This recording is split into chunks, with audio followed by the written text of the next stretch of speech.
নমস্কার, welcome back to my channel recipe হাট। আমি শ্বেতা। আজকে আমি আবার তোমাদের সামনে চলে এসেছি। আজকের রেসিপিটা হলো চিকেনের কাটলেটের রেসিপি। আর এই রেসিপিটা কত সহজে কিছু মাত্র ইনগ্রেডিয়েন্টস দিয়ে এত তাড়াতাড়ি তৈরি করে নেওয়া যায়, সেই রেসিপিটাই আমি আজকে তোমাদের সঙ্গে শেয়ার করতে যাচ্ছি। আর তোমাদের যদি এই চিকেন কাটলেটের রেসিপিটা ভালো লাগে তাহলে তোমরা প্লিজ লাইক, কমেন্ট, শেয়ার আর সাবস্ক্রাইব করবে। তাহলে চলো দেখে নিই আজকে এই চিকেন কাটলেটের রেসিপিটা। দেখো, আজকে আমি যে চিকেনের কাটলেটের রেসিপিটা তোমাদের সঙ্গে শেয়ার করতে যাচ্ছি তার জন্য দেখো আমি এখানে 250 গ্রাম বোনলেস চিকেন নিয়ে নিয়েছি। এবার আমি এই বোনলেস চিকেনটাকে একটুখানি পেস্ট বানিয়ে নেব মিক্সিং জারে দিয়ে।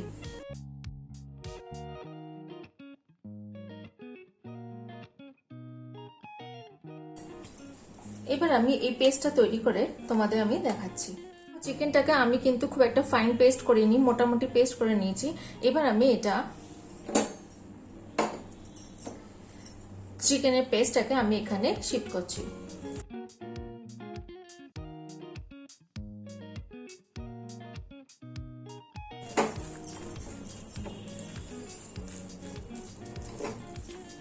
এবার আমি গ্যাসটা অন করে একটা কড়াই বসাচ্ছি। কড়াইটা গরম হতে হতে আমি এখানে 3টে কাঁচা লঙ্কা আর 2টো পেঁয়াজকে রাফলি চপ করে রেখেছি। এই পেঁয়াজ আর কাঁচা লঙ্কাগুলোকে আমি এই চপারে একটু চপ করে নিচ্ছি। দেখো, কড়াইটা গরম হয়ে গেছে আর আমি এখানে পেঁয়াজ আর কাঁচা লঙ্কাকে চপ করে রেখে দিয়েছি। এবার আমি এখানে 2 টেবিল স্পুনের মতো রিফাইন্ড অয়েল দিয়ে দিচ্ছি। তেলটাকে এবার একটু গরম হওয়ার জন্য টাইম দিচ্ছি আমি। দেখো, তেলটা গরম হয়ে গেছে। তেলটা গরম হয়ে যাওয়ার পর আমি গ্যাসটাকে একদম লো ফ্লেমে করে দিয়েছি। এবার লো ফ্লেমে করে দেওয়ার পর আমি এখানে যে পেঁয়াজ আর কাঁচা লঙ্কা চপ করে রেখেছিলাম সেগুলো এর মধ্যে দিয়ে দিচ্ছি।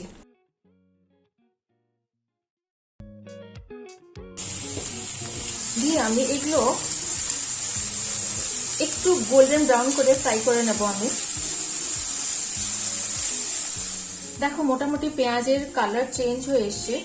এর মধ্যে আমি এবার 1 টেবিল স্পুনের মতো এখানে আদা রসুনের পেস্ট আছে, সেটা আমি দিয়ে দিলাম। হাফ টিস্পুনের মতো আমি এখানে কালো গোলমরিচের গুঁড়ো রেখেছি, সেটা দিয়ে দিলাম। 1/4 টিস্পুনের মতো আমি এখানে গরম মশলা রেখেছি, সেটাও দিয়ে দিলাম আমি। আর আমি এখানে হাফ টিস্পুন জিরে গুঁড়ো,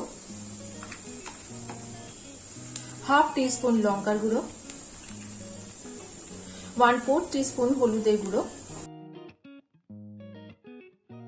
আর টেস্ট অনুযায়ী নুন দিয়ে দিলাম। দিয়ে আমি এগুলোকে ভালো করে একটু মিক্স করে নিচ্ছি।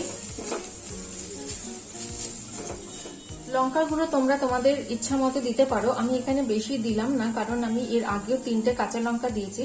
তার উপর আমি আবার হাফ টিস্পুন আমি গোলমরিচের গুঁড়ো দিয়েছি। ওই জন্য আমি আর কাঁচা লঙ্কা বা লঙ্কার গুঁড়ো কোনোটাই ইউজ করলাম না। তোমরা তোমাদের মতো কিন্তু ঝাল, নুন এটা মেজারমেন্ট করে এখানে দেবে। এটা যখন একটু ভালো করে মিশিয়ে নিয়েছি, এর মধ্যে আমি এবার এই চিকেনের পেস্টটা দিয়ে দেব। এই চিকেনের পেস্ট কিন্তু আমি কোনো জল না দিয়েই বানিয়েছি।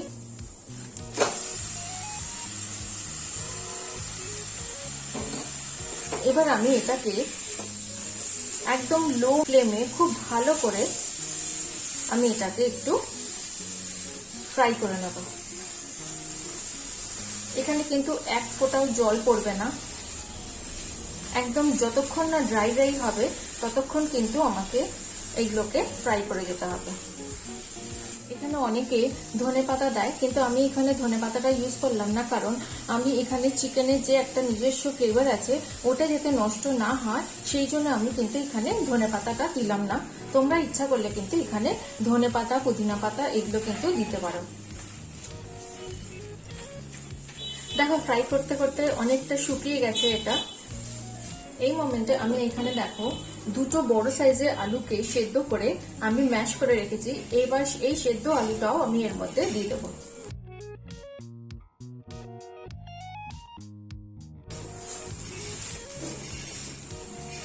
দেখো, সেদ্ধ আলু সিদ্ধ চিকেনটাকে একটু ভালো করে মিশিয়ে নিচ্ছি। দেখো, আমার পুরো মিক্সিং শেষ। এবার আমি এটাকে একটু ঠান্ডা হওয়ার জন্য টাইম দেবো। গ্যাসটাকে আমি এখানে অফ করে দিলাম। দেখো কড়াই থেকে আমি এই প্লেটের মধ্যে শিফট করে রেখেছিলাম ওই চিকেনের মিক্সচারটাকে।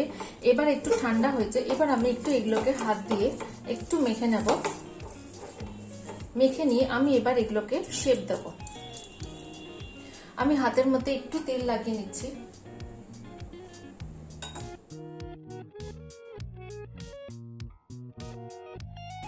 এইভাবে ফার্স্টে একটুখানি নিলাম, নিয়ে আমি এবার এটাকে গোল শেপ দিয়ে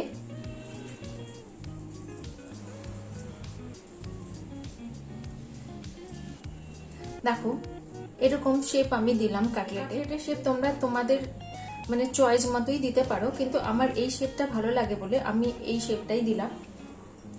একটা কাটলেট আমার রেডি হয়ে গেল। সেকেন্ডটাও আমি আগের মতো তৈরি করছি। দেখো সেকেন্ডটাও আমার রেডি। দেখো আমার সবগুলো কাটলেট বানানো হয়ে গেছে। আমার মোট 250 গ্রাম বোনলেস চিকেন থেকে আমার 12টা কাটলেট তৈরি হয়েছে। এটা আমার শেপ অনুযায়ী। এবার তোমরা যেরকম শেপ দেবে সেই হিসাবে কিন্তু অ্যামাউন্টটা হবে। তো আমার এখানে 12টা কাটলেট আমি রেডি করেছি।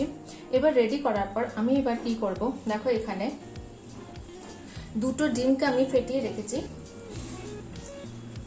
এবার আমি এই দুটো ডিমের মধ্যে একটুখানি গোলমরিচের গুঁড়ো দিলাম আর টেস্ট অনুযায়ী একটু নুন দিচ্ছি। নুন দিয়ে আমি এই দুটো ডিমকে ভালো করে ফেটিয়ে রাখছি। দেখো ডিমটাকে আমি ফেটিয়ে রেখে দিয়েছি। আর এখানে আমি ব্রেড ক্রাম্বস নিয়েছি।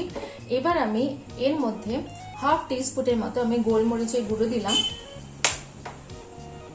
আর হাফ টিস্পুনের মতো আমি নুন দিলাম।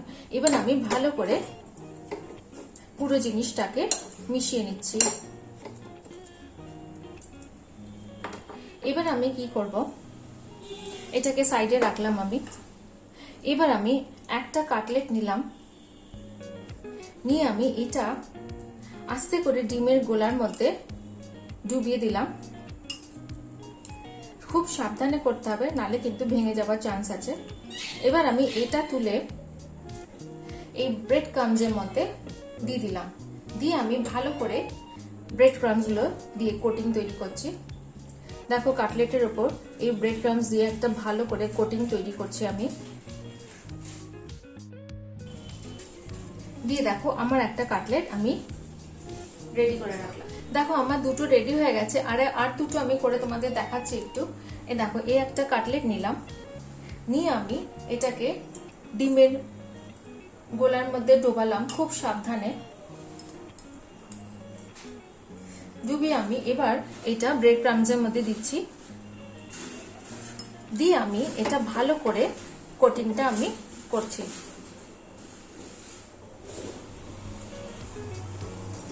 দেখো আমার থার্ডটাও কিন্তু রেডি হয়ে গেল।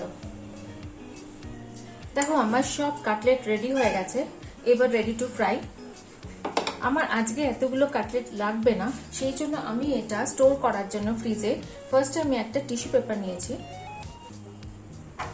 দেখো টিস্যু পেপারটাকে আমি এইভাবে সেট করেছি।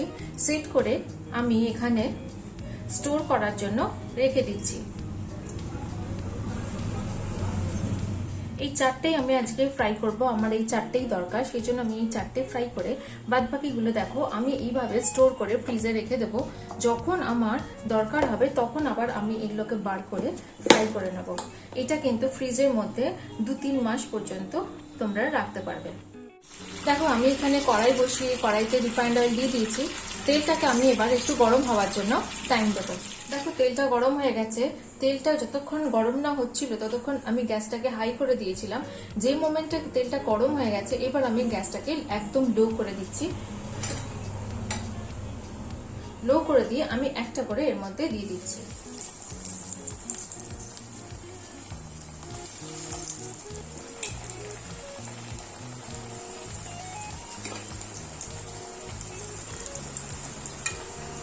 গ্যাস কিন্তু একদম লো ফ্লেমে কিন্তু এগুলোকে আমি ফ্রাই করছি, কারণ গ্যাসটা হাই করলে এগুলো কিন্তু লালচে হয়ে যাবে। তখন কিন্তু বেশি কড়া হয়ে গেলে ভাজাটা খেতে ভালো লাগবে না। ওই জন্য সবসময় একদম লো ফ্লেমে কিন্তু এগুলোকে ফ্রাই করতে হবে। এইভাবে 1-2 মিনিট রেখে দেওয়ার পর আমি তারপরে এগুলোকে উল্টো দিকে টার্ন করব।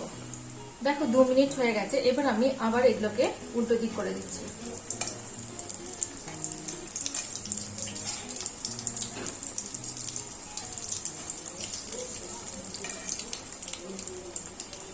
দেখো এর বেশি আমি ফ্রাই করব না, যেহেতু গোল্ডেন ব্রাউন হয়ে গেছে। এরপর এই মোমেন্টে আমি গ্যাসটা অফ করে দিচ্ছি, দিয়ে আমি এগুলোকে তুলে রাখছি।